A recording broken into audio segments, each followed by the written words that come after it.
Yes. Let us pray. Dear Lord, Heavenly Father, Lord, I want to thank you for the opportunity to be able to serve through you. Lord, with the upcoming Christmas season, Lord, let everybody remember what the actual reason for the season is, and pray a special blessing for someone that might not have someone this Christmas or the first year without someone. Bless all the schools and the students and the faculty and everyone involved in the school system. All these things I ask in your name. Amen.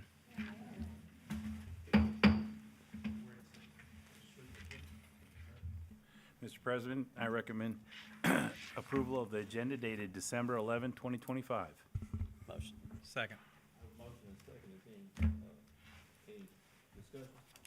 Oh, We do have to pull. We have to pull number, I didn't mark it.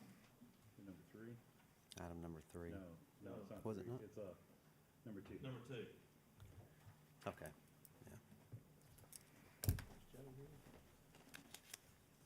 With number 2 pulled, Is it not ready? already. Okay.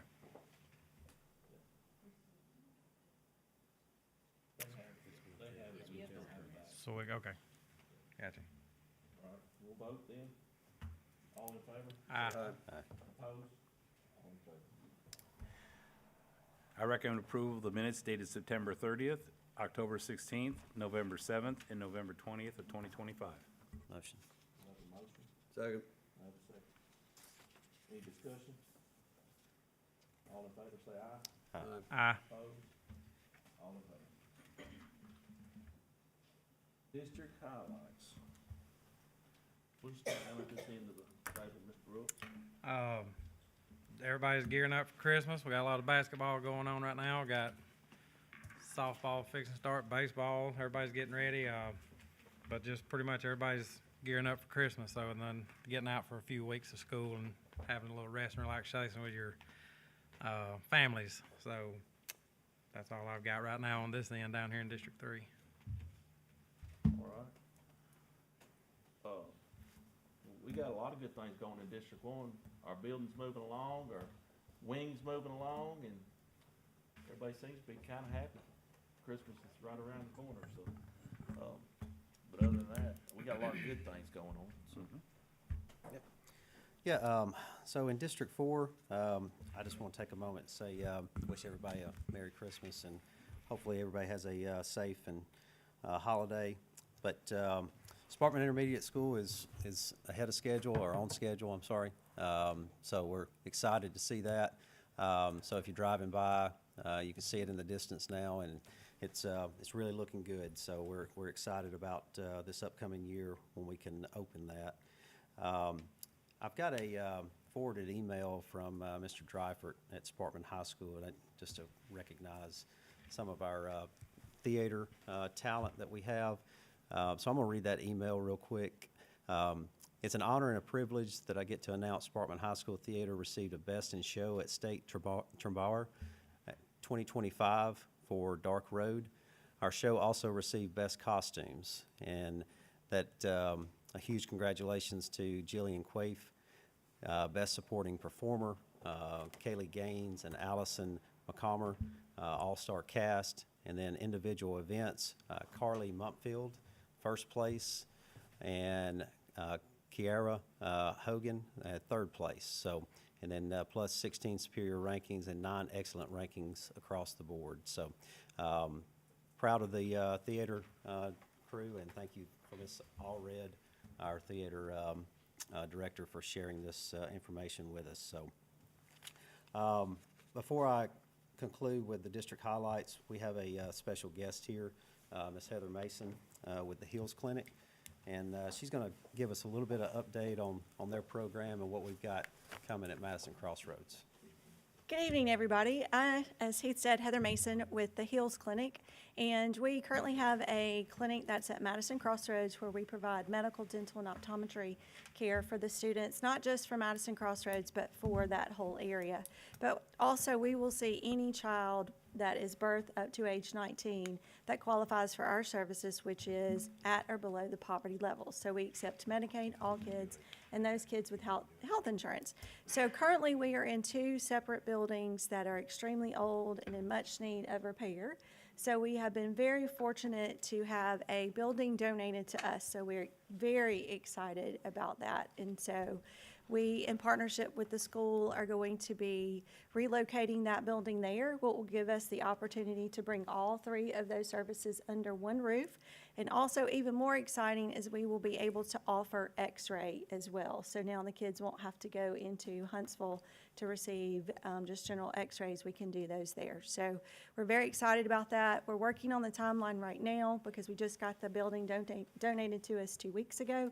So as you know, that takes a lot of planning and things to kind of get everything together. But hopefully our timeline is before school begins next fall. So thank you very much. And we're so thankful for the partnership with Madison County. And so just continue to share about our services because we are still taking new patients. So we're happy to have all of those kids come see us. So thank you. Thank you, Ms. Mason. And I think it's worth reiterating that just because you don't live in the Madison Crossroads community or anywhere, in a neighboring district, if you attend one of our schools, you can attend that. You can visit that clinic. So it's very important that we make sure that everybody understands that it's not just primarily for Madison Crossroads. It just happens to be located on that campus. So thank you, Ms. Mason. I can't wait to see the upgrade, because what they're operating out of now is not very good, so to say the least. District 5 highlights, very much like what's going on in Mr. Brooks' district. Everybody's getting geared up for their winter sports. And of course, everybody's also getting geared up for Christmas break and the final exams that come with the end of the semester. And everybody on this board, I wish all my parents, all my, in my district, and children that go to the school system, Merry Christmas, and a very safe Christmas break. And I'm going to read something that we just found out. Beginning tomorrow morning, the parents will receive a text message notifying about their school as a reminder of their child's lunch when they fall below $5. This goal is to keep our parents informed on lunch balances and for their students' accounts. The message will be sent out around 8 a.m. tomorrow morning. So, do you have anything to add to that? This came from a committee that was put together to look at lunch counts. We had several that were, students were out of money. So the committee came up with the idea and our IT communications department came up with this particular solution. So beginning, it pulls the accounts at midnight, it will send them a phone call and a text message tomorrow morning at 8 o'clock if their accounts are down below $5. Just a reminder that, hey, please send some money in, your account's down below. And as a parent with a child who likes to eat a lot at lunch and get some extras, I'm one who would eat a lot, so we're looking forward to that opportunity. And Mr. Viss, this is just another way for us to make sure that our parents are informed of what's going on in the schools to make it easier for the parents. Because if they don't know, that bill can get out of hand quickly, and all of a sudden they're shocked when they get one. So this way, they're kept up to date of what's going on. So this should be a good tool that we can use, and appreciate IT for getting this put out so we can access this. So appreciate them. Thanks, Doc. Ms. Bass, we got English Language Learners Access Testing Recognition. Yes, I'm going to turn it over to federal programs. Ms. Tanya Staples. Good evening, everyone. My name is Tanya Staples. I'm the ESL Resource Specialist for the district, and I'm here tonight to recognize two of our students who had remarkable achievements on the 2025 Access for ELS assessment given this past spring. Every year between January and March, all ESL students in the state of Alabama take the Access for ELS assessment that measures their growth towards proficiency in English in 4 different domains: reading, writing, listening, and speaking. Students take individual tests in each of these domains over the course of a couple of weeks, which result in scores for each of them and a composite score between the range of 1 and 6. In the state of Alabama, all ESL students are required to score an overall composite score of 4.8 in order to exit from ESL services and be put on a monitoring status. So that's what brings us here tonight. This past school year, Madison County Schools tested 668 students, and out of those students, 51 achieved a score of 4.8 or greater, allowing them to be exited from the program. However, we had 2 students who stood out among them all by achieving a perfect 6.0 composite score. The percentage of ESL students who achieve a perfect score nationwide is less than 3%. We are very, very proud of these 2 students and their hard work, practice, determination, and perseverance that helped them achieve this remarkable milestone. So at this time, I'd like to invite school personnel from Madison Crossroads Elementary School and Buckhorn High School to the front in preparation for handing out the awards. And students, when I call your name, I'm going to have you come to the front as well.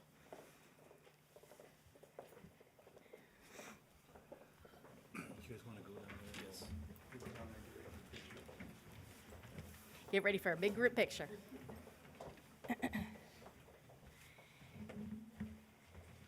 So our first student is Annabella Oliveros. Annabella, if you would come up.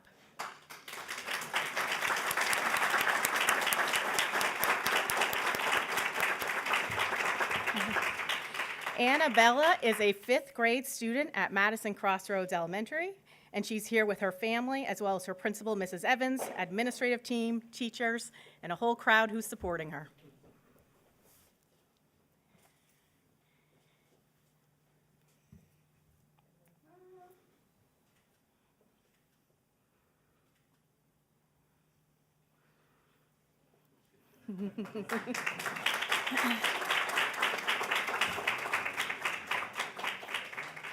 And our second student for tonight is Miss Eduarda Luck. Eduarda, would you come up, please?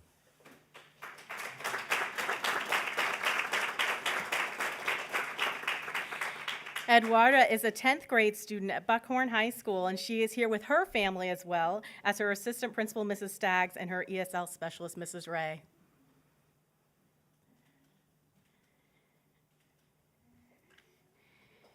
Big congratulations to Annabelle and Eduarda. We're proud of you.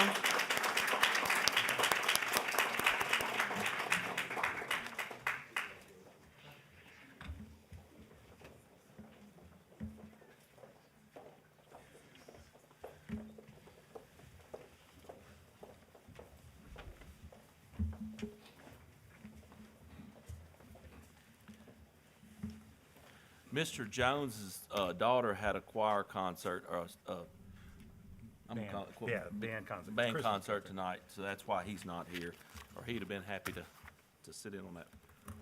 All right, sir, our next presentation is Mr. Rogers here with Hazel Green High School's 2025 6A Alabama High School Athletic Association's cross-country state champion. Again, I'm Matt Rogers, and we're here tonight to recognize Nehemiah Johnson from Hazel Green, again, the 2025 6A cross-country state champion.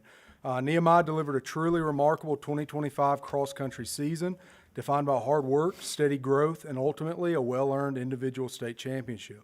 His journey began with months of disciplined summer training and culminated in a performance that placed him at the very top of Alabama high school distance running. Over his first 2 seasons in the program, Nehemiah had the opportunity to learn from one of the state's best, as Hazel Green's individual state champion set the standard for excellence.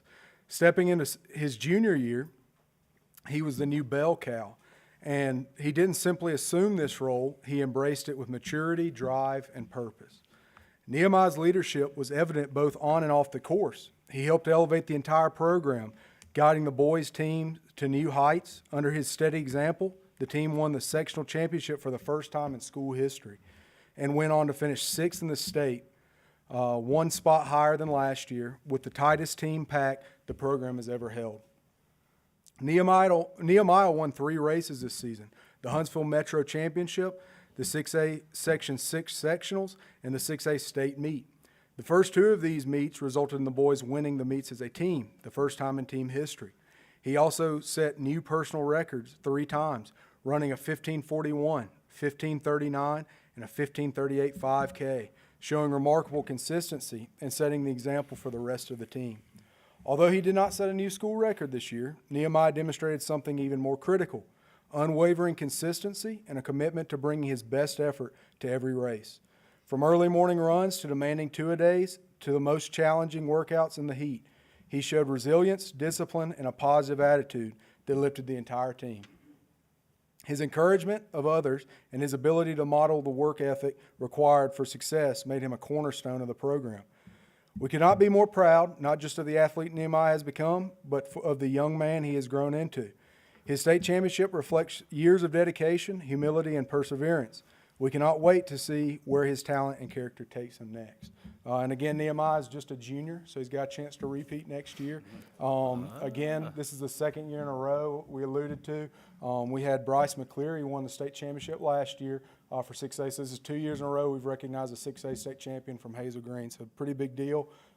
Didn't mention in here, but I mean, again, they're building a great program out there. I see Coach Williams, Coach Gilstrap here, the Woods, Coach Woods that have helped. Ms. Holland, again, you know, we're building something special at Hazel Green, and congratulations again, Nehemiah. Come on up here, Mr.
Real quickly, before we all leave, I wanted to say, this is an example of what you see in Madison County Schools.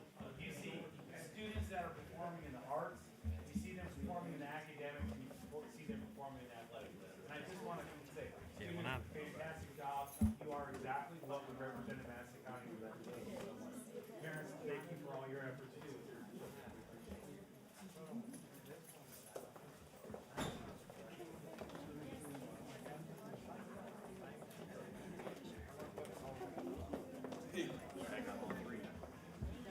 Hey, we had all 3 A's tonight, guys. Arts, academics, and athletics.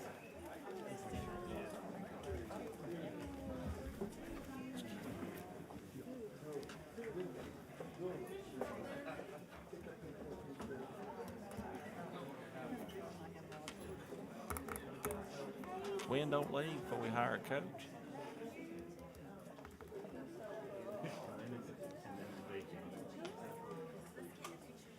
I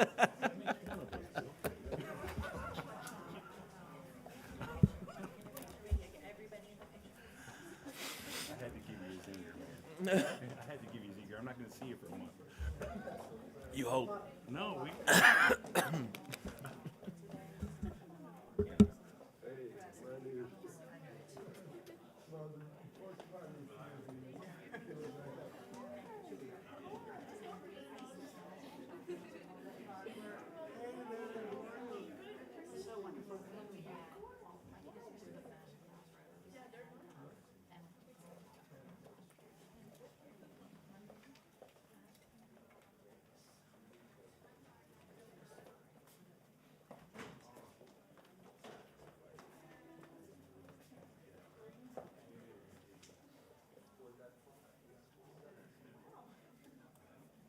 All right.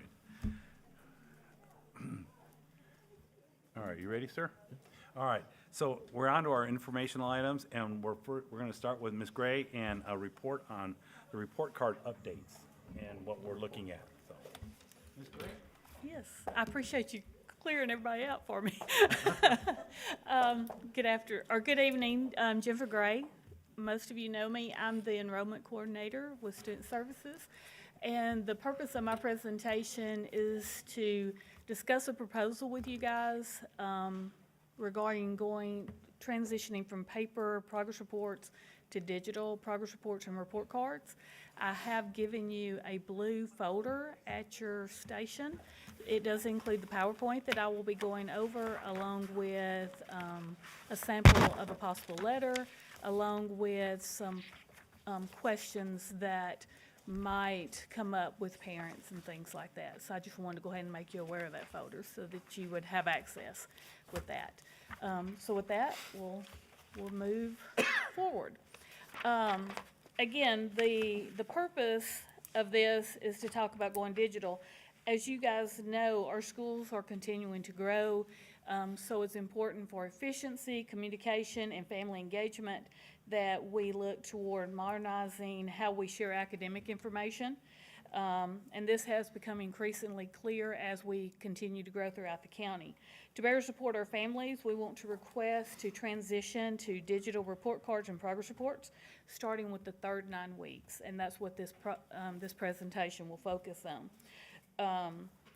This shift, we hope, allows us to provide a timely, secure, and easily accessible academic information to not only parents and guardians, but all stakeholders. Digital access ensures that families receive updates more quickly, reduces the risk of lost or delayed paper copies, and supports our commitment to using modern tools. The particular slide that I do have up goes back and emphasizes that we're talking about beginning with the third 9 weeks, going to digital progress reports and report cards. And that's what we are asking to be able to provide that. I have included our current policy as it relates to report cards. It would only require one change, and that's the addition of the word electronically in that policy, if we decide to move forward with Ms. Gray, that. let me stop you for a second there real quick. Yes. So, board, your current policy reads, report cards reflecting students' progress will be provided to the parents and legal guardians of students on a regularly scheduled basis. It doesn't say how that has to be done. So that can be interpreted as that could be a hard copy or it could be an electronic copy. We didn't want to leave that to open to interpretation, so we've added the word electronically there. If the board feels that it's not necessary to put electronic in there, if you agree to go, forward with this proposal and we don't need the word electronically in there, then we can go ahead and leave the policy as is. But we wanted to have a backup to show you what the whole intent of this was. So it's kind of really open to how the board views their policy as far as interpretation with that, okay? So if we don't, is this is a change, does the top one what it reads right now? Yeah, the top one is the current policy. The So only if we're good without putting that word in there, we don't even have to worry about changing the policy? Correct. Okay. Okay. But that's why, but we wanted to have that for you all in case you felt like it was important to put the word electronically in there. So, thanks, Ms. Okay. Gray. Yes, sir. So moving on, the next couple of slides deals or focuses on possible advantages that we see if we were to move to digital report cards or progress reports. First of all, I've already mentioned it does offer a quick, convenient access for parents. This allows parents to view their child's report card, progress report, no matter where they are located. They can do it actually on an app on their phone, which is what we are seeing most of the families are using now. It does provide faster delivery. The progress reports and report cards are available as soon as they are released. They don't have to wait on the schools to print them and then distribute them. Now you might see a 1 to 2 day lag from the time they're printed until they're actually given to a student to take home. Thirdly, it's more accessible. Fourth, it does improve communication. Digital cards may include teacher comments, and also you have the ability to provide helpful links for those parents and guardians to look at, where you don't have that with the paper copy. Also, with AP students, our dual enrollment students, career tech, anything that might be a year-long class going from August to May, this does provide a progressive record for them. Now, when they get the report card, they may not see any grade at all. So it does open up that communication for them. Moving to the next slide. As I've already mentioned, it does provide more accurate information. It does help reduce manual errors. It provides complete performance data track This can also track absences. It can show the absences. And I know Dr. Minsky mentioned a few minutes ago about the call out that's going out for lunch balances. On the portal, it actually shows the lunch balance in live time. It does that now. So they can actually see that if they start using the portal a little bit more.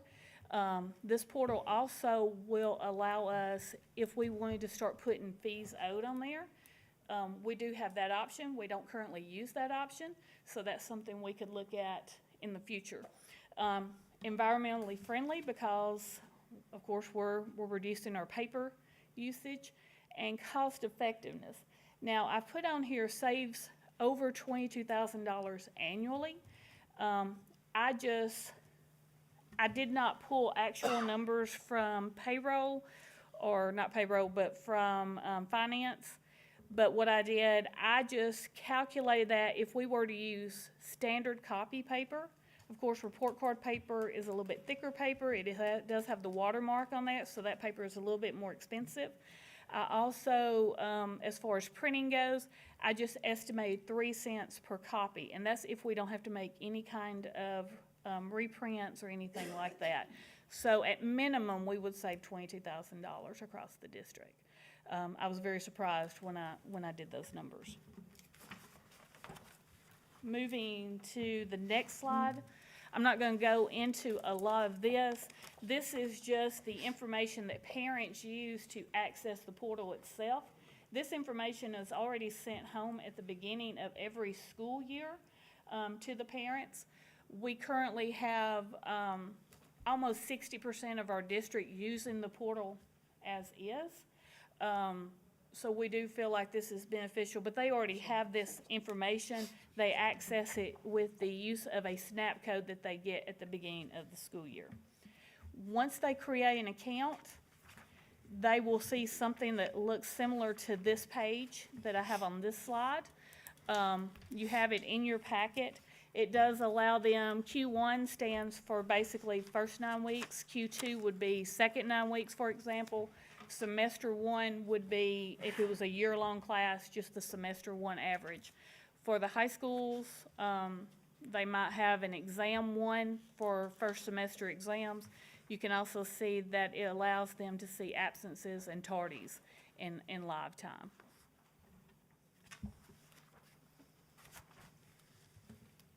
Okay. And again, as far as, since this would be new, with you guys approving this change, we would share this change through communication through a district-wide email and also through our district-wide Facebook.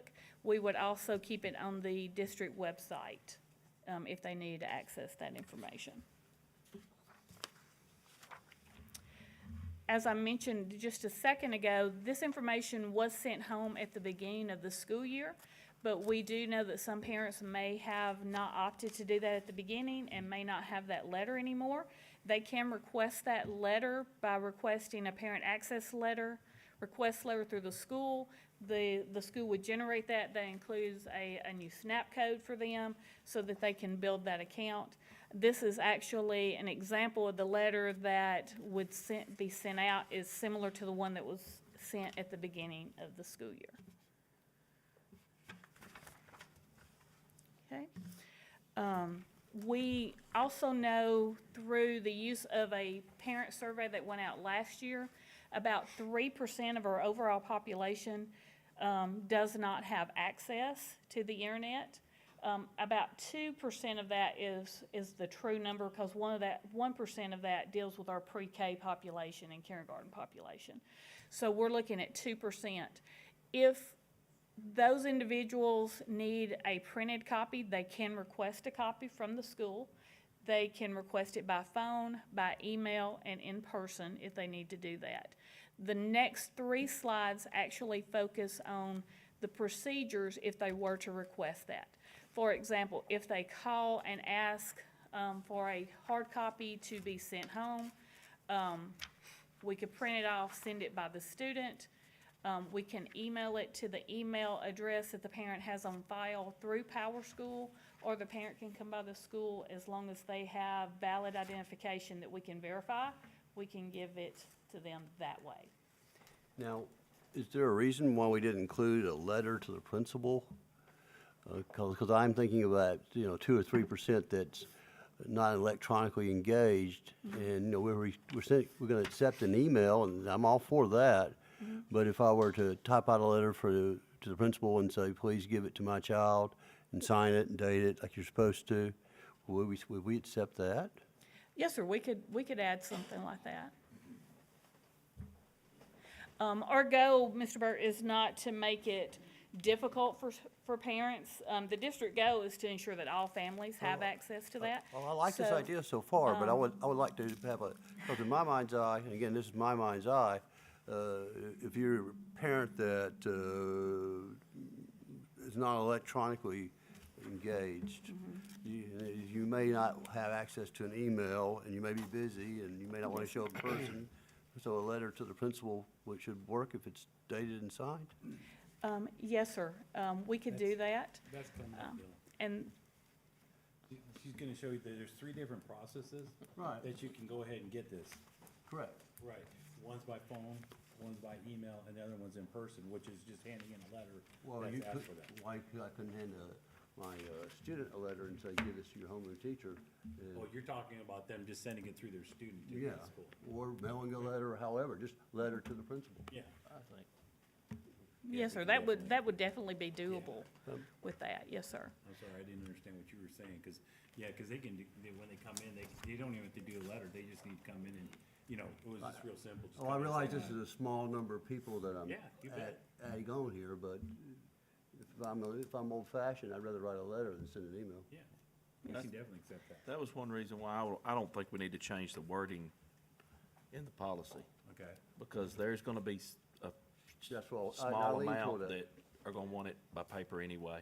Right, and And I think if you change it to that kinda, that- the way it's worded, it says, we're gonna electronically, too bad, so sad.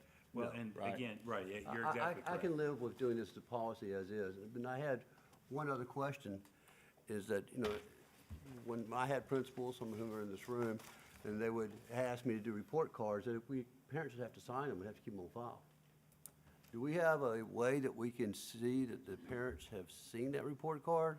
Because and I know this is, again, a small number of parents, but we have some parents that will not look at Power School, and they will come in very upset that their child is failing 8th grade math. And is, for the old-fashioned progress report or report card, you go, well, hey, look, that's your signature right there. How can you not know? Yes, sir. And that would be, that's something I would have to ask IT if there is a way to build that in and Electronically, let them see. read and receipt, I guess Yes, is the way. sir. Yes, what sir. I'm And, thinking. and I would have to ask IT if there is a way to do that. Because I would like to have that, because it certainly puts the burden on the parent when they come into a parent-teachers conference, and you go, well, you read this, we have a record of it, and you haven't been very helpful in this situation. Again, I'm talking a small number of parents, but Yes, you sir. and I both know they exist. Yes, sir. Yes, sir. But and that being said, I want to make sure, I like this basic idea. But the letter and a reading receipt would be the 2 things that I would make it more palatable to me. I understand. Again, I'm not sure, and it might be to the point that IT could write something when they log in, and we could do that. I'm not sure we can do a read receipt that they read the report card, but we can show that they've logged into their account. Well, could we have a checkbox in the report card saying you read it? I can check with IT if it's able. Well, I mean, take a look at it, but that's because what I don't want to have happen is for, You just want something that acknowledging that you received it. that they've received it. Right, but that's really it's really no different than giving it to the child and the child taking it home. I get it. You still don't know if it's gonna get there or not. Well, and I realized that when I handled many report cards, sometimes it wasn't mom and dad's signature on the report card. But when you have that parent-teachers conference, you go, well, that's your signature, isn't it? That's between you and your family, right? Mr. Brewer, they were working on their cursive. Remember when That's that right. They were working on the cursive. And I will say this, once they make the request, the registrars can actually build a queue so that they don't have to make it every time they get a Okay. report, and we could just send it out. So, again, talking about they can request by email, basically same procedures. And then talking about the in-person, if they want to come up to the school. And, you know, I love your idea that they could send a letter. You know, that was just something that I didn't include in the presentation. But again, everything, if they come in person, revolves around checking that ID to make sure it's the guardian or the parent that's on file. Okay. Also in your packet, there is a list of possible questions that parents might ask, along with a letter, a tentative letter that we drafted just to give you a sample of what could go home. But the FAQ question at the very back of the packet does have a list of potential questions that they might ask. And this list of questions could be located on the website for quick answers for those that might need it. And that is basically the presentation. Do you have any additional questions for me? So let me clarify with you all and make sure that I'm on the same page and we're all on the same page going forward.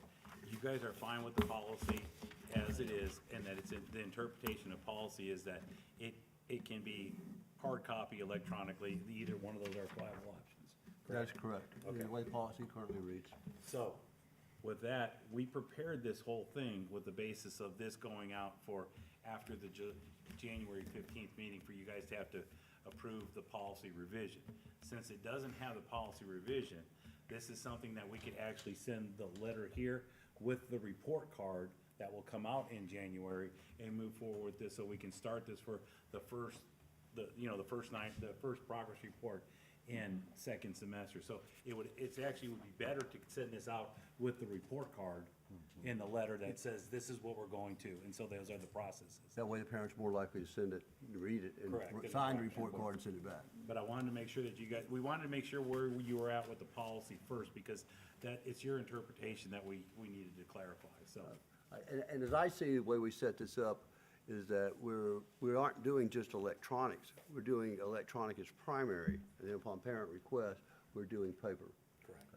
And, you know, if we modify it to include a letter, it would make me very happy. And the read and receipt is something that we could explore doing. Yes, sir. And it'd be certainly a good thing to have, being an old math teacher. Yes, sir, I understand. So, any other questions? I like the money saving aspect of it too, because this comes out of the local school funds, doesn't it? Correct. Yeah. Every school has to buy their report cards. Yes, sir.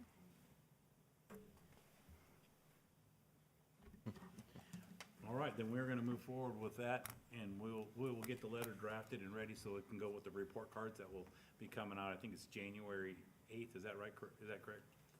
Carrie, Ellen, Keith, 8th? Yes, sir. January 8th is report card day? Yes, sir, So that's we'll have correct. the letter ready, that you have a draft copy of it in here? Yes. Yeah. We'll have it ready to go with the report card, so that way they'll receive both. Do you think you'll change this letter much? Probably not. The only thing that might change in there is do we have in the letter where it says the 3 ways that they can request?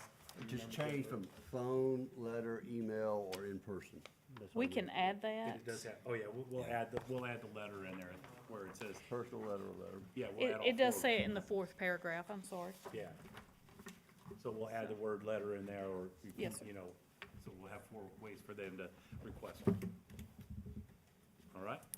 All right, so that- Thank you, Ms. Gray. Thank you, ma'am. thank you. Y'all have a good evening. Me too.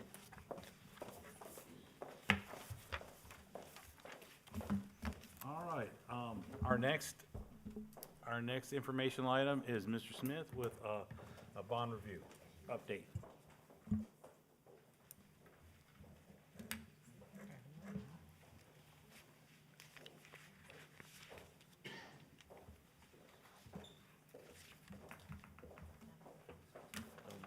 No matter, you get one. Make sure there's no, Yeah. is there no?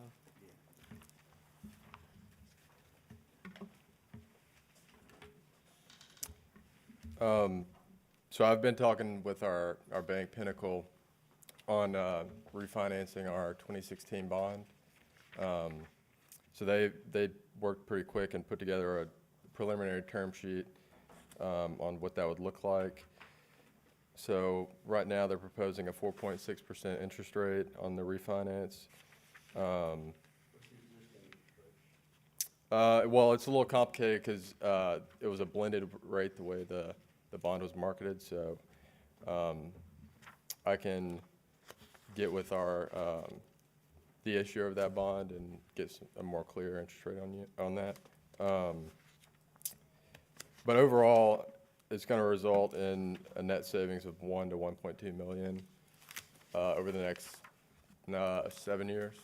So, obviously there are costs associated with closing the refinance. So there's a $5,000 origination fee, 15 to 20,000 in legal fees, and so the way it works, we're basically refinancing through a bank loan. The bank is going to basically go and pay off or buy back all these bonds. So then, we'll obviously owe the bank, but to do that, they have to notify the lender. They have to give them a 30-day period, basically. So within that 30 days, we are accruing interest on the loan and paying interest on the bond. So that's the only caveat there. So what that looks like is about 120,000 of accrued interest over that period, over what we would usually accrue. But we're also, the proceeds from the bank loan will be sitting in an escrow account, earning interest. So net will probably eat 60,000. So if you factor in the 60,000 that we'll eat on the accrued interest, 5,000 on the origination, 20,000 legal, you're still looking at net about 900,000 to 1.1 million in savings. So this is the original term sheet, or the preliminary term sheet. They're working on finalizing everything, and if y'all are good, then I can tell them to proceed. Mr. Smith, so this is new for us working with our actual bank. It is new. And, reissuing these bonds with our bank. And so can you I know that you've done a lot of comparisons. Can you give us roughly, like us working with our bank on this, as opposed to the traditional way that we've done these bond renewals in the past? Can you tell us we in a more favorable situation, or, because it's always good to be working with the people that we're dealing with directly, which is our bank. So, Yeah. if you could share any of that difference in there? Yeah, absolutely. One of the positives of doing that is there's a lot less administrative work on our side, so we always appreciate that. But there's also, on the original bond issue back in 2016, the total closing costs on that were about $538,000. Going through our bank, the closing cost, even if you factor in accrued interest, you're looking at $80,000 to $85,000 on the refinance. So considerable savings on the closing costs, and that paired with the savings over the 7-year period. Now, how will this change the amortization time? These are going to be 30-year bonds, 20-year bonds, 9 years. 9-year bonds? Okay. So Hunter's time spending it with the bank that we do business with, this is a really good deal for us. I mean, we're talking about, about $400,000 in just in the, in the savings there. But not only that, for those of you who have seen the bond, the typical paperwork to redo a bond for a school system is about 1.5 inches on the finance department. And so having to be able to streamline that and cut it down to about 1/4 of an inch is a real good deal too. Yeah. Because that's a lot of time and effort the finance department has to put into just in paperwork. So, thank you, Mr. Smith. Appreciate you. Thank you.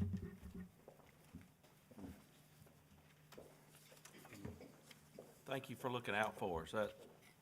That upfront savings, that's a big deal. So we'll be looking at bringing this back for the January 15th to move forward with this. Sounds good. Okay. All right, administrative items. Mr. President, I recommend approval of the Heels Clinic lease at Madison Crossroads Elementary School as submitted. Motion. Second. Got a motion and a second. Any discussion? Let's vote. All in favor, say aye. Congratulations.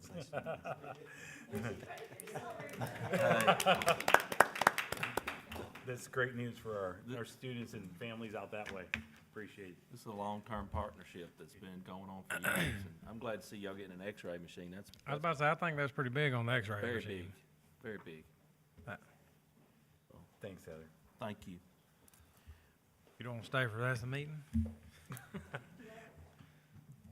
He wants to know if you would like to stay for the rest of the meeting. I'm kidding, I'm kidding. No, Dr. Bishop's opened the door, he's coming Yeah. back. We pulled number 2, so number 3. I recommend approval of the Hazel Green Heights settlement statement and warranty deed as submitted. Motion. I have a motion. Second. I have a second. Any discussion? All in favor, say aye. Aye. Any opposed? All in favor. I recommend approval of the bid for the Madison County High turf field and track as submitted. Motion. Second. I have a motion and a second. All in, any discussion? All in favor, say aye. Aye. Aye. All in favor. I recommend approval of the bid for the Buckhorn High turf field as submitted. Motion. Second. Is there any discussion?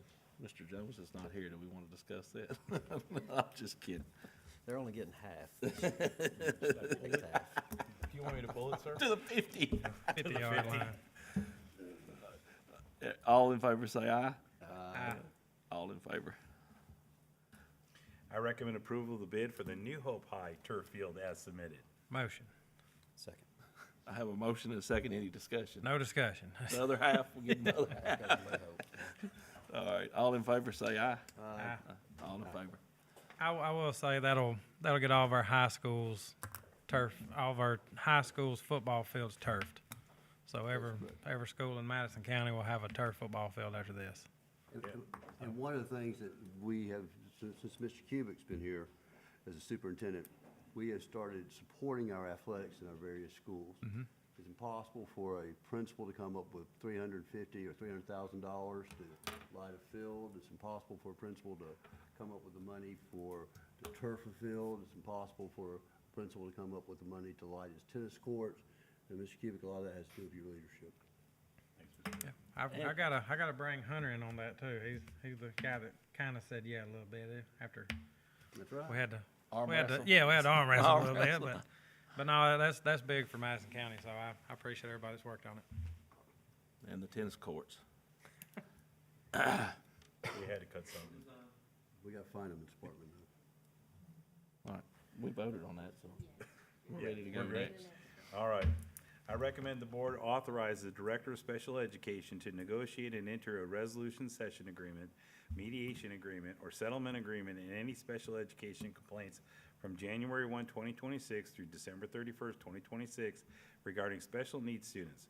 The board will be provided with a copy of each complaint and updated on the status of these matters as they proceed. Motion. Second. Your motion's a lot longer than mine. He has the whole thing. Oh, okay. We have a motion. Any discussion?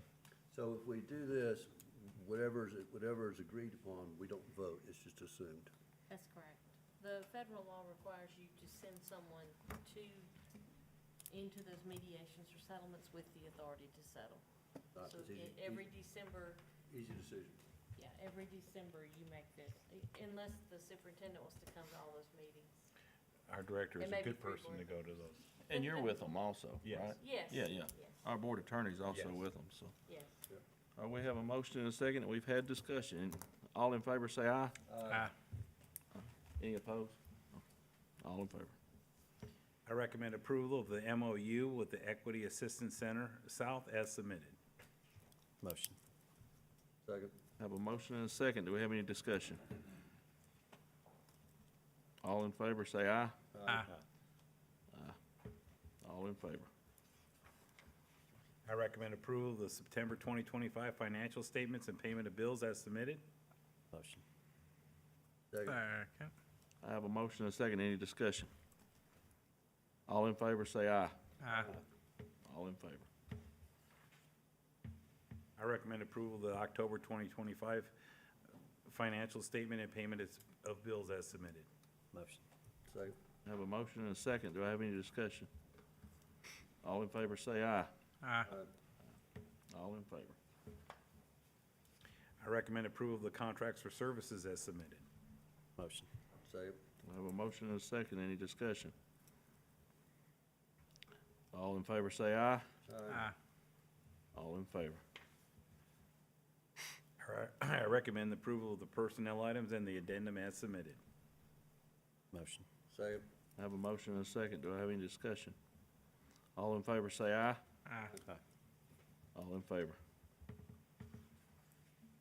I recommend approval of the team's contract as submitted. Motion. Second. I have a motion and a second. Any discussion?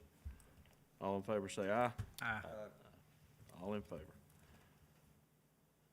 All right, the next one is us. Yes, sir. I know there's not many people here, but I'm not gonna read it. We, every 4 years before this, we try to do it before the superintendent is the qualifying begins for the resolution for the salary.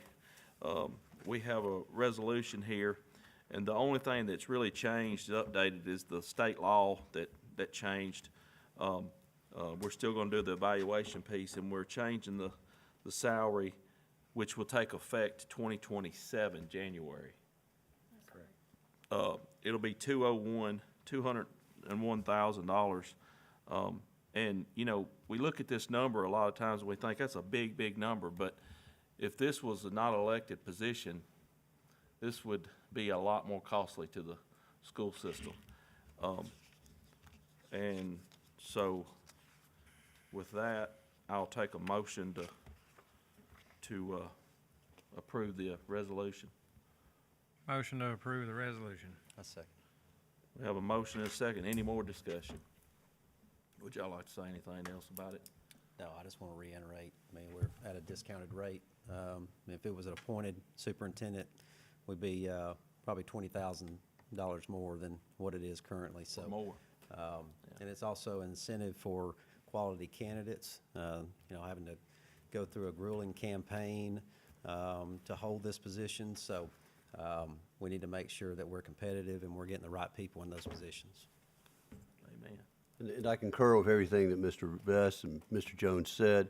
To give you an idea, I think, as I recall, Tuscaloosa runs about $235,000, $245,000. And the superintendent's leadership is a daily grind.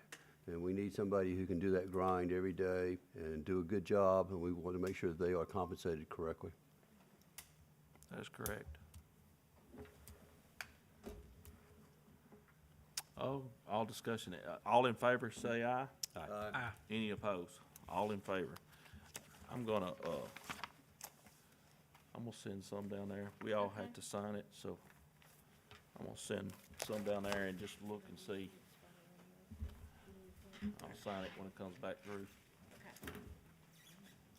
Well, with that, we'll do a 5-minute break, then we'll come back into executive session. So won't we go ahead and vote into executive session and so we have a student matter, yes. So move. Heath moved to go executive session. I second it. Any discussion? All in favor? Aye. Aye, all in favor. Announce that when you come out of that, are you gonna do a second executive session also? We're just gonna do both of them back to back. Yes, we're gonna have 2 executive sessions. One's about, The student matter. the student matter, and then we'll just, Come out, you'll have one vote. for one the vote. student matter. That's it. Yep, that's all we'll do. So, thank y'all for coming. If y'all need to reach out to anybody, Brian Brooks, District 3. Reach out to them. Ed Nichols, superintendent. Coleman County. Coleman